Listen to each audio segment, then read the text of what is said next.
Donc voilà sur la partie spatiale. Voyons maintenant la partie temporelle. Donc on reprend à ce niveau-là les trois thématiques qu'on a vues tout à l'heure, donc la quantité, la qualité, et puis les problèmes de circulation en surface liés au ruissellement et aux coulées de boue.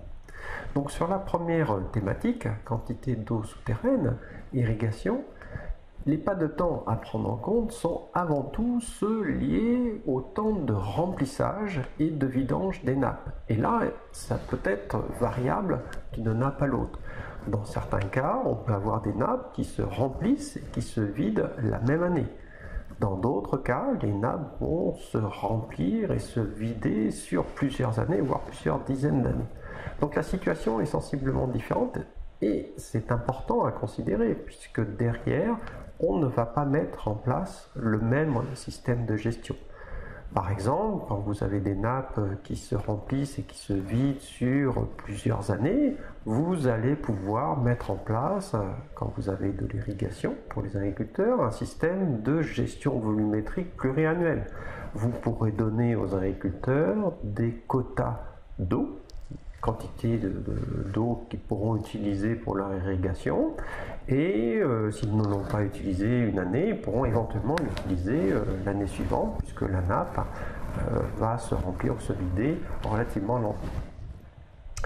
Si vous avez ce système-là qui fonctionne, par exemple ça fonctionne très bien sur la nappe de Beauce, qui est une grosse nappe, et si vous essayez ensuite de le mettre en œuvre sur des nappes du type de celles qu'on peut avoir au niveau de Poitou-Charentes, qui se remplissent et qui se vident la même année, ça va être difficile à mettre en place, parce que vous allez donner des quotas d'eau aux agriculteurs, mais en cours d'année, votre nappe peut être à un niveau tellement bas que finalement, vous serez amené à dire aux agriculteurs que ce n'est plus possible et qu'ils doivent arrêter d'irriguer.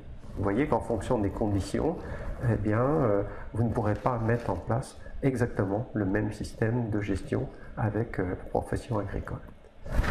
Le deuxième point, la qualité des eaux souterraines, pollution diffuse par les nitrates.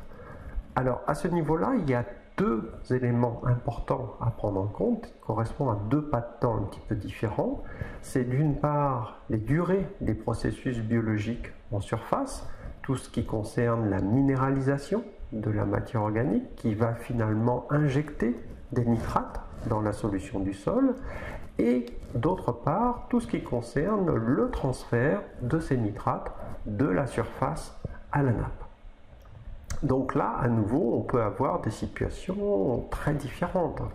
Dans certains cas, on a un transfert relativement direct, la même année, entre la surface et la nappe. Et en ce cas-là, vous avez une réponse directe des pratiques des agriculteurs sur la qualité du captage dans lequel vous allez pomper. Dans d'autres cas, la réponse peut être beaucoup plus lente. Certaines nappes, par exemple la nappe de la Craie dans le nord de la France, la descente de l'eau en direction de la nappe est de l'ordre d'1 mètre par an.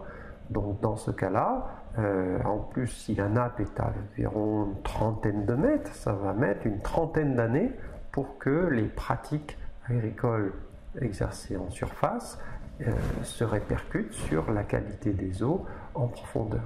Voyez bien toute la difficulté qu'il peut y avoir, puisque si vous mettez en place un programme d'action pendant 3, 4, 5 ans et que pour limiter la pollution diffuse par les nitrates, et qu'au bout de ces 4 à 5 ans, vous n'obtenez pas de résultats sur la qualité des eaux, ça peut être décevant, mais dans certains cas, c'est facile à expliquer dans la mesure où, justement, le transfert est relativement lent, et en ce cas, finalement, le travail que vous faites actuellement de réduction des concentrations en nitrate pourra se voir dans quelques années, et pas forcément directement.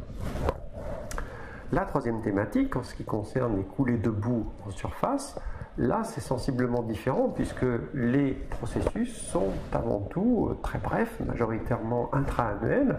C'est au cours d'une pluie qu'on va avoir un processus d'écoulement rapide qui va se traduire par de l'arrachement au niveau du fond de vallon et générer une coulée boueuse.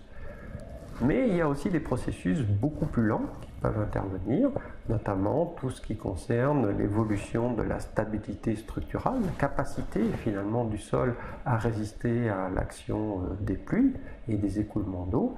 Et là, c'est la dynamique de la matière organique qui est concernée, et ça peut prendre plusieurs années, plusieurs dizaines d'années à ce niveau-là. Donc un enchevêtrement finalement de processus relativement brefs au niveau des pluies et de l'érosion, et des processus plus lents au niveau de la sensibilité du sol et la résistance à l'érosion.